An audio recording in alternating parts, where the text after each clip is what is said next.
Hola, ¿cómo están? Bueno, acá estamos de nuevo con Mates con Historia. Bienvenidos, bienvenidos a los nuevos suscriptores. Mates con Historia no para de crecer. Hoy pensaba un poco esto, ¿no? Si tanto crecimiento no desnaturaliza un poco aquella idea originaria, ¿no? De que mientras mateamos, la idea de la mateada supone una mateada entre amigos. No queremos hacer de esto un círculo para pocos. Bienvenida sea la difusión. Les agradezco enormemente los comentarios. ¿Vieron ustedes la cantidad de comentarios que tienen nuestros mates con historia? Eso es, digo, teniendo en cuenta que es un canal de YouTube modestamente hecho por alguien que es profesor de Historia Constitucional Argentina en la Facultad de Derecho de la UNR, ha logrado, me parece, algo impensado en otras circunstancias. Tenemos del otro lado gente que nos deja mensajes, la verdad, a mí me impactan enormemente. Hay profesores de historia que comparten este material con sus alumnos, gente que cuestiona, pero que también sugiere lecturas, propone temas. Se imaginarán que no podemos satisfacer la demanda de todos esos temas porque yo me autoimpongo algo, les quiero aclarar algo. Los temas que yo elijo son temas en los cuales me interesa leer, profundizar, tener lecturas de fondo. Entonces es un poco improvisado, pero en base a la lectura que uno ya tiene sobre determinado tema, ¿sí? Pero yo les agradezco enormemente, incluso a quienes no comparten nuestros criterios. Bueno, es parte de la vida, ¿no? Tratar de respetuosamente marcar disidencias. Tengan sí ustedes la tranquilidad de que de mi parte yo, aquello que no esté convencido de que está debidamente documentado, corroborado por autores, por supuesto historiadores de peso. Saben ustedes, yo sigo la línea historiográfica del revisionismo histórico, pero dentro de ese revisionismo histórico, aquellos autores que me parece que han hecho libros, han escrito, han formulado conferencias que vale la pena retransmitir, ¿sí? Entonces, improvisamos, a veces yo lo hago en base un poco a las lecturas previas, pero esa improvisación no significa falta de seriedad. Bien,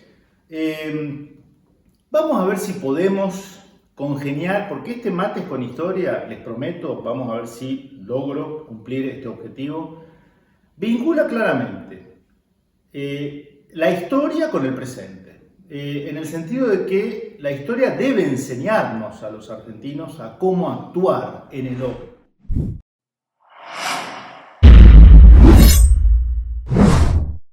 ¿Sí? Entonces, le hemos puesto de los militares industrialistas, nos vamos a referir a Enrique Mosconi y Manuel Savio, al triángulo del litio, que es algo que pasa hoy frente a nuestras narices y de lo cual, fenómeno del cual la Argentina pareciera no querer, o por lo menos su clase dirigente, ser protagonista. ¿Cuál fue el disparador del Mates con Historia de hoy? Una conferencia de mi amigo, el doctor Marcelo Bulo. Doctor Marcelo Bulo, soy amigo, lo considero un hermano mayor, es alguien que me ha orientado y me orienta permanentemente mucho en lecturas, en temas. Él es rosarino como yo, es doctor en ciencias políticas, es autor de muchísimos libros, La insubordinación fundante, Insubordinación y desarrollo, La historia oculta. Su último libro editado acá en Argentina es Relaciones Internacionales, una mirada crítica, una teoría crítica desde la periferia sudamericana. Él es el autor de una teoría de las relaciones internacionales, la teoría de la insubordinación fundante. Y próximamente presentará en España un libro que se llama Madre Patria, que ya les voy recomendando. Vayan viendo de conseguirlo, ¿sí? Todavía no he podido leerlo, ya lo haremos oportunamente. el doctor Marcelo Bulo, mi amigo Marcelo, el año pasado dio una disertación virtual que hicimos. ¿Se acuerdan que les he dicho? Yo dirijo el Centro de Estudios de Historia Constitucional Argentina, doctor Sergio Díaz de Brito, que funciona en la Facultad de Derecho de la UNR, la Universidad Nacional de Rosario. El título lo propuso él, por supuesto, Del collar visible Borbón al collar invisible inglés. Del collar visible Borbón, los Borbones, ¿no?, los últimos monarcas que gobernaron América, al collar invisible inglés, ¿no?, de cómo nos convertimos en una semicolonia británica. Yo les recomiendo, vamos a dejar el link al canal de YouTube del SECA, del Centro de Estudios. Creo que es una conferencia que conviene verla en su conjunto. Y ahí, en esa conferencia, él toca tangencialmente la figura de Julio Argentino Roca. Nosotros ya la hemos analizado, le dedicamos 2 videos a Julio Argentino Roca. Yo, en esos 2 videos, en uno de ellos hice un rescate de algunas de las políticas implementadas por Julio Argentino Roca, la de la ocupación del desierto, es decir, la de la ocupación efectiva por parte del Estado argentino de la Patagonia, y también una mirada crítica, es decir, esta de Roca como parte de la generación del 80, esa generación que, habiendo podido ser una aristocracia en términos aristotélicos, ¿no?, el gobierno de los mejores, pero que gobiernan para el conjunto del pueblo, optó por ser una oligarquía, es decir, la forma desnaturalizada de la aristocracia, según Aristóteles, 2500 años atrás, ¿no? Y Roca va a ser un poco representante de esa oligarquía vacuna.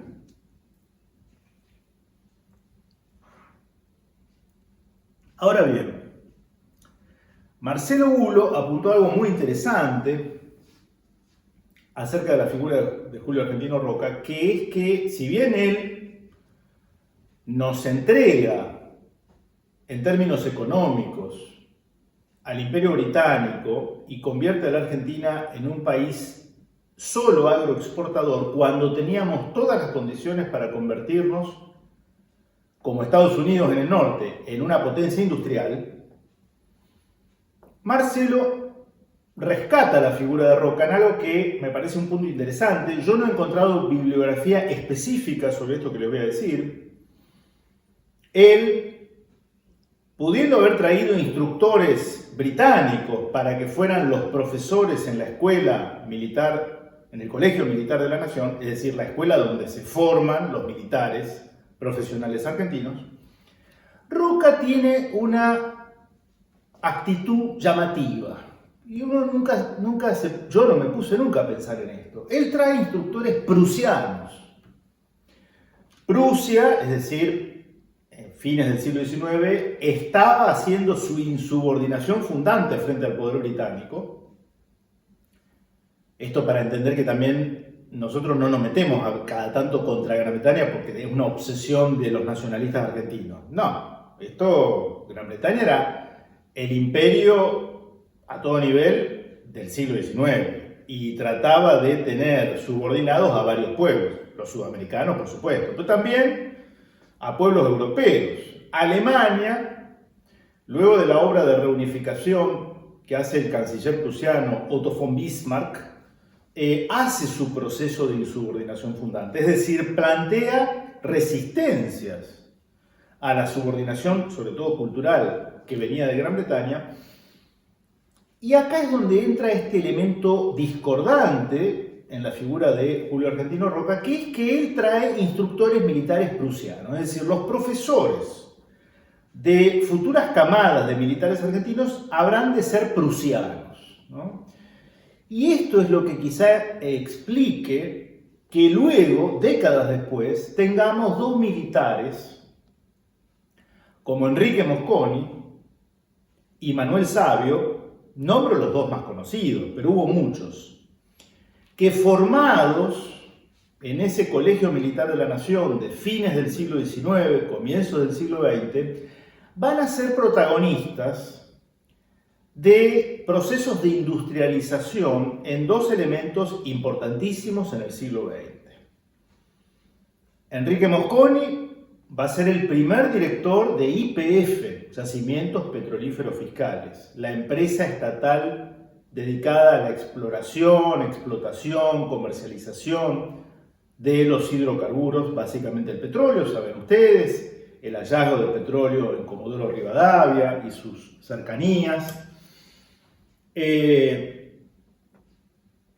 Y eso fue una idea durante el primer gobierno de Irigoyen, pero la concreción de YPF se materializa apenas asumido Marcelo Torcuato Alvear, presidente radical que continúa a partir de 1922. Enrique Mosconi va a ser director durante 10 años de YPF.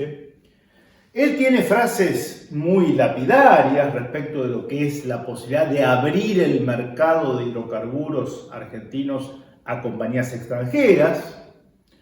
Enrique Mosconi dice: no queda otro camino que el monopolio del Estado, pero en forma integral, es decir, en todas las actividades de esta industria. La producción, la elaboración, el transporte, el comercio.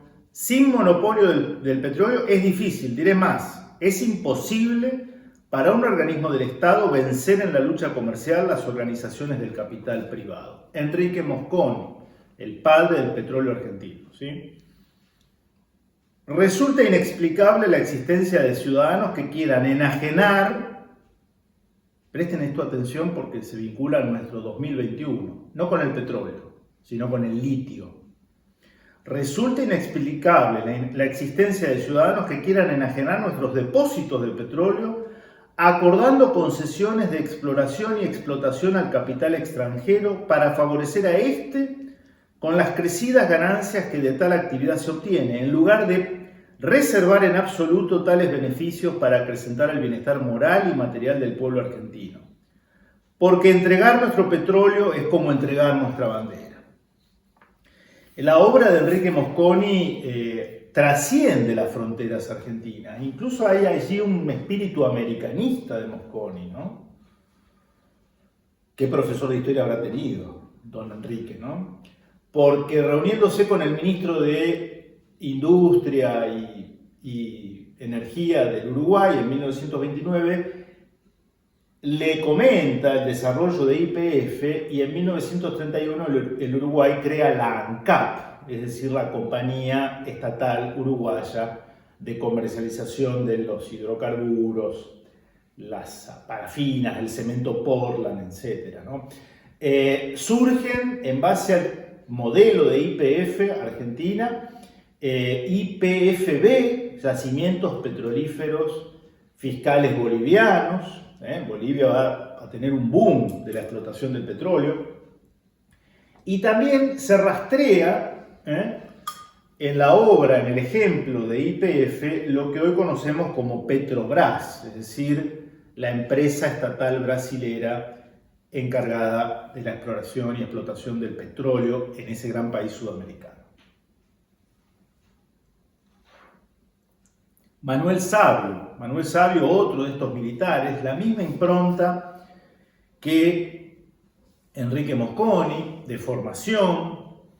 Él era de San Nicolás, provincia de Buenos Aires, y lo de Manuel Savio tiene que ver con la creación, en plena Segunda Guerra Mundial, de la Dirección General de Fabricaciones Militares. Es decir, pareciera que es cierto lo que dice Marcelo Hulo, que él había escuchado por parte de sus instructores prusianos, aparte que eran militares en los cuales la Argentina los formaba, los mandaba en viajes a Europa, en donde tenían la culminación de esa formación profesional.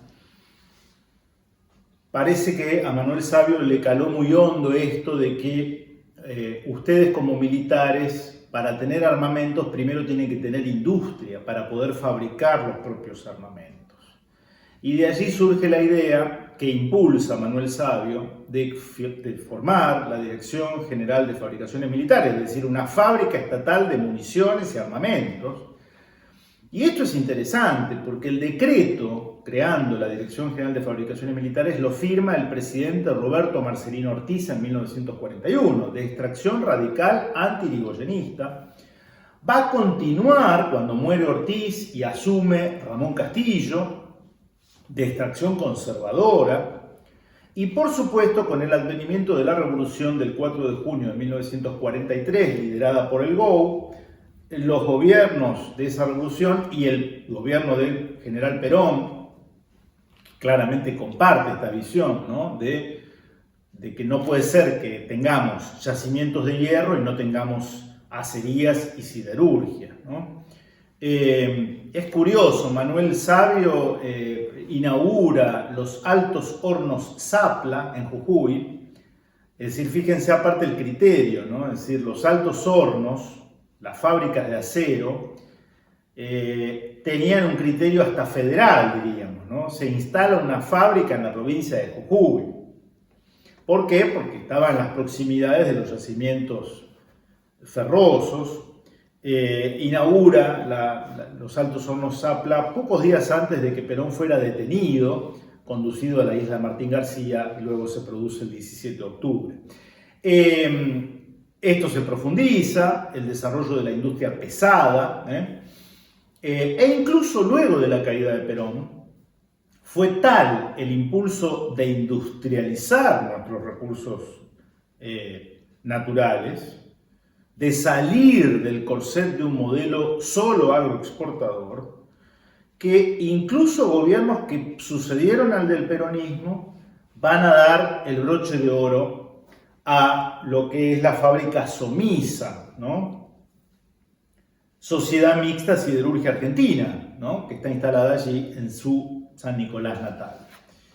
¿Qué otra cosa caracterizaba a estos militares industrialistas? Su afán de hacer de la Argentina una potencia industrial, dado que habían constatado que teníamos condiciones para hacerlo. ¿Saben qué otra cosa caracterizaba a estos hombres y a tantos otros más? Su proverbial honestidad en la función pública. No se quedaron con un peso ajeno. Manejaban millones de los presupuestos anuales. Director de YPF-1, creador e impulsor del plan siderúrgico argentino en el caso de Sabio. Eran además militares patrióticos y honestos, ¿no? Cuánto que hemos perdido en el camino, ¿no? Digo, hay mucho discurso de invocar lo nacional y popular y primero que es engañoso y segundo quienes lo efectivizan hacen otro manejo discrecional de los fondos públicos, de la plata de todos los argentinos. Ahora, ¿cómo conectamos esto con el litio? Ustedes dirán, ¿qué tendrá que ver? Bueno, lo que pasa es que creo que es hora de que nos pongamos los pantalones largos, los argentinos, y veamos qué vamos a hacer con aquello que hasta hace 30 años era un mineral de segunda, casi desconocido, el litio, porque resulta que el azar, las circunstancias, la providencia, ustedes elijan, ha puesto a la Argentina en lo que se llama el triángulo del litio, un triángulo que va, digamos, los extremos, ¿no? El salar de Uyuni en Bolivia, el salar de Atacama en Chile y el salar del Hombre Muerto en Catamarca, Argentina. Ese triángulo, allí están el 70% de las reservas del litio en todo el planeta. Esos tres países que acabo de nombrar son los poseedores del 70% de las reservas del litio en la Argentina. Y desde la década del 90 para acá, el litio se ha convertido en lo que algunos llaman el oro blanco. Ya no es el hierro, porque tampoco quiero caer en este nacionalismo industrialista nostálgico, de levantar chimeneas, de generar acerías. Eso quizá correspondió a una etapa de hace 80 años. Ahora debemos ir, como dice Marcelo Bulo, a un industrialismo inteligente, selectivo, porque frente a los desafíos que nos plantea una mega potencia industrial como es China, es razonable que los economistas, sobre todo, consideren que posiblemente en el mundo que viene no podamos fabricar todo. No se me ocurren ejemplos, pero no sé, termos o bicicletas. ¿Tiene sentido poner o fomentar fábricas de esos elementos? Posiblemente no. Pero, ¿qué sucede con el litio? Miren, yo sinceramente les confieso, yo no soy un especialista en geología ni en recursos, no es lo mío, me puse a investigar. En internet hay muchos trabajos, les cito solamente dos. Un trabajo de Jonathan Núñez que se titula El litio pone a América del Sur en una encrucijada, que me parece muy interesante. Porque yo lo que les propongo con este Mates con Historia es, dejémonos de esos homenajes sin sentido a figuras como Enrique Mosconi y Manuel Savio, que son pura palabrerío hueco, si en el fondo no imitamos el ejemplo de ellos, ¿no? ¿Qué es lo que harían ellos hoy? Yo creo que pondrían sus ojos en la cuestión del litio. Yo no tengo la menor duda de eso, ¿no? Sin desmerecer la aún importancia estratégica del petróleo. No estoy diciendo eso, ¿no? ¿Qué dice Jonathan Núñez en su trabajo? Disculpen la desprolijidad. Los países que componen el llamado Triángulo del Litio, Argentina, Bolivia y Chile, en América del Sur, poseen el 68% de los reservorios globales del mineral en forma de salmueras, de más práctico procesamiento y mayor rentabilidad de extracción. Esto es importante porque el otro 30% del litio a nivel mundial no está en los salares, que facilita la extracción y cuya extracción no es dañina en términos ambientales. Están en rocas, en fin, y eso hace más complicada la extracción, ¿no? El segundo motivo radica en la importancia estratégica creciente que las compañías de los países centrales le otorgan a la apropiación del mineral y, por tanto, a las riquezas de nuestra región. Frente a ese panorama, Sudamérica se coloca nuevamente de cara a la histórica disyuntiva estructural en torno a qué hacer con sus abundantes recursos naturales. Creo que el señor Jonathan Núñez da en el clavo, ¿no? Insisto, la providencia, el azar, ahora es como que Dios nos da otro penal, casi finalizando el partido. ¿Qué vamos a hacer? ¿Lo vamos a patear o nos vamos a los vestuarios? De nuevo la disyuntiva.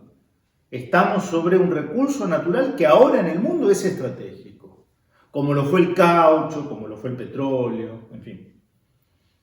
¿Representará el litio otro de los ciclos de auge primario exportadores sudamericanos o bien fungirá como trampolín para romper con esa dinámica y explorar novedosas vías de desarrollo o de postdesarrollo, ¿no? Y allí hace un análisis interesante, se los dejo para que ustedes lo lean más en detalle, cómo cada uno de estos tres países, primer elemento, ¿para cuándo la formación de la OPEP del litio? La OPEP, la Organización de los Países Exportadores de Petróleo. Un buen día, en la década del 70, Arabia, Nigeria, Indonesia dijeron, bueno, nos vamos a asociar y vamos a fijar nosotros el precio del petróleo, ¿sí? Y Europa Occidental, Estados Unidos, tuvieron que callarse. No es posible una OPEP del litio. Digo, somos tres países sudamericanos. No hay una creatividad en ese sentido. Y él analiza, bueno, la solución que ha dado cada uno de los tres países. La Argentina, les anticipo, a mi criterio, no le hago decir esto a Núñez, ha hecho el peor de las opciones, ha optado por la peor de las opciones. Inteligentemente Bolivia deja que exploten el litio compañías alemanas y chinas, pero les ha dicho algo fundamental. Pongan alguna fábrica acá. Yo también quiero fabricar baterías, dijo Bolivia, porque quiero darle mano de obra a los bolivianos en esas fábricas de baterías para celulares, para notebooks. Esto es mucho más amplio, ¿no? Por ejemplo, el transporte eléctrico, los automóviles eléctricos van a tener la necesidad de contar con baterías de litio, ¿no? Chile, en teoría, las reservas, bien digo, de litio son estatales, pero el Estado concesiona. a privados. Y la Argentina, alguien la otra vez pedía, ¿puede haber un Mates con Historia analizando la reforma constitucional de 1994? Miren, les digo algo acá en este Mates. Algo que fue, creo, un error de esa reforma, que es que estableció que la propiedad de los recursos naturales no pertenece al Estado Nacional, sino que pertenece a las provincias. Me parece que es un error estratégico, ¿no? Yo creo que las fuentes de recursos naturales, petróleo, gas, agua, etcétera, litio, no pueden ser de propiedad estatal provincial, sino que deben ser reconocidas su propiedad al Estado Nacional. En la Argentina esa reforma se ha dado y lo que se da es que cada una de las provincias que tienen el litio en sus yacimientos pactan con cualquiera concesionan. En el caso de la Argentina hay 40 emprendimientos que explotan el litio, que no dejan un solo peso en infraestructura, que no se han visto obligados para nada a desarrollar el entorno en el cual se extrae este recurso estratégico, sobre todo para el hemisferio norte, y son 40 empresas en las cuales uno ve que la fachada es que son empresas con sede en Canadá, en Nueva Zelanda, en Australia, en Sudáfrica, y como bien dice Marcelo Bulo, esos son todas máscaras que esconden que son de capital británico, digámoslo con todas las letras. Se llevan el litio como Enrique Mosconi decía, no podemos permitir que se lleven el petróleo y que nosotros veamos cómo lo extraen así porque sí. Yo no estoy diciendo que no tenga que haber inversión privada, incluso extranjera, en la explotación de ningún recurso natural, no estoy diciendo eso, pero los argentinos debemos dejar de ser espectadores de cómo otros se enriquecen llevando en bruto, a granel, sin industrialización alguna y ni siquiera sin pagar un canon adecuado estos recursos naturales. Y el otro trabajo, y voy cortando, ¿sí? Así no lo alargamos demasiado, es un trabajo que se titula El mercado mundial del litio y el eje asiático, dinámicas comerciales, industriales y tecnológicas. Sus autores son Julián Sicari, Bruno Fornillo y Martina Gamba. Lo encuentran en internet. Estuve escuchando en YouTube algunas conferencias de Bruno Fornillo. Entiendo que es un docente de la UBA, en la ciudad de Buenos Aires. Es un trabajo que quizá tiene cuestiones técnicas que no todos podemos estar interesados en ello, pero fíjense algunas cuestiones, ¿no? Entre 2001 y 2017, analiza un periodo, ¿no? Los valores comercializados del litio en las formas destacadas aquí se multiplicaron 14 veces. O sea, el precio del litio aumentó en ese periodo, 2001-2017, por 14. Digo esto porque algunos todavía están peleándose, los productores agropecuarios con el gobierno, las retenciones por la soja. No digo que no sea un tema importante, por favor, no me malinterpreten. Lo que digo es que entretenidos que estamos en las cuestiones de la pampa húmeda y la producción agropecuaria, sobre la cual el Estado debe intervenir, no estoy diciendo que no. ¿Cuántas veces sale la cuestión del litio en los medios de comunicación? Ninguna. En los medios de comunicación no sale ninguna vez.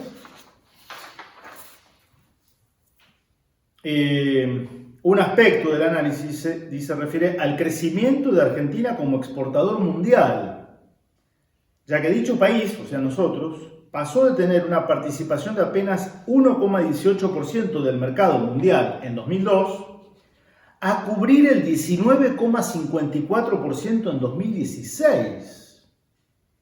Nosotros como exportadores mundiales de litio.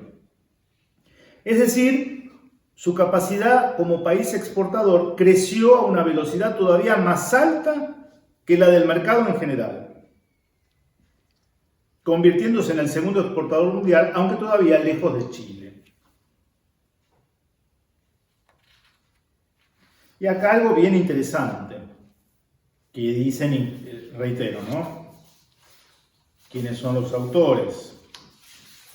Bruno Fornillo, Julián Sicari, Martina Gamba. El trabajo se titula el mercado mundial del litio y el eje asiático, dinámicas comerciales, industriales y tecnológicas. Un análisis que comprende el 2001 al 2017. Al analizar el consumo de litio, notamos un fenómeno que ya hemos destacado en investigaciones previas, en el cual los países demandantes del recurso son indefectiblemente las naciones del norte global. Es decir, si en términos de exportaciones existen países tanto del centro como de la periferia, la importación masiva es en cambio unidireccional. Solo las naciones más ricas y avanzadas son las que lo consumen, sin existir países periféricos que lo demanden a gran escala. Claro, deduzco yo, si nosotros no tenemos fábricas de batería para celulares, nosotros compramos el litio que exportamos, se lo compramos a China a través de los celulares, ¿no? Pero eso es lo que pasaba hace 150 años, cuando nosotros exportábamos la lana en bruto y después íbamos y comprábamos un poncho tejido en una hilandería de Liverpool. O sea, estamos repitiendo aquello que hacíamos 150 años. ¿Cómo actuarían Enrique Mosconi, Manuel Savio y tantos otros que la vieron clara hace 80 años? Yo creo que fomentarían a toda costa una dirección general del litio, prioritariamente a manos del Estado, y luego vemos a quién le hacemos la concesión de su exploración y explotación. Esto no es caer en estatismos alocados, anacrónicos, pero convengamos que lo que está sucediendo hoy, sobre la cual hay afortunadamente muchos investigadores que están sobre el tema, no tiene sentido. Es decir, con nuestras reservas de litio podríamos hacer de todo el noroeste argentino, lo estoy circunscribiendo al área en donde se encuentran los yacimientos, algo así como Dubái. Si no lo hacemos es porque algunos son realmente unos cretinos que no quieren hacerlo, digámoslo con todas las letras. Como decía Marcelo Bulo, y con esto cierro, nos sobran recursos, nos falta patriotismo. Nos sobran recursos, nos falta patriotismo. Y a nosotros, que lo miramos de afuera, es un llamado de atención para movernos, incidir en la realidad, aquella que nos toca, y al menos bancar electoralmente una opción que tenga entre su plataforma la de industrializar la Argentina a partir de sus abundantes recursos naturales. Bien, un tema distinto, si quieren, vinculando historia con política energética actual, para corroborar esto de que la historia es maestra, nos enseña. Les dejo un saludo, que estén bien, nos vemos la próxima.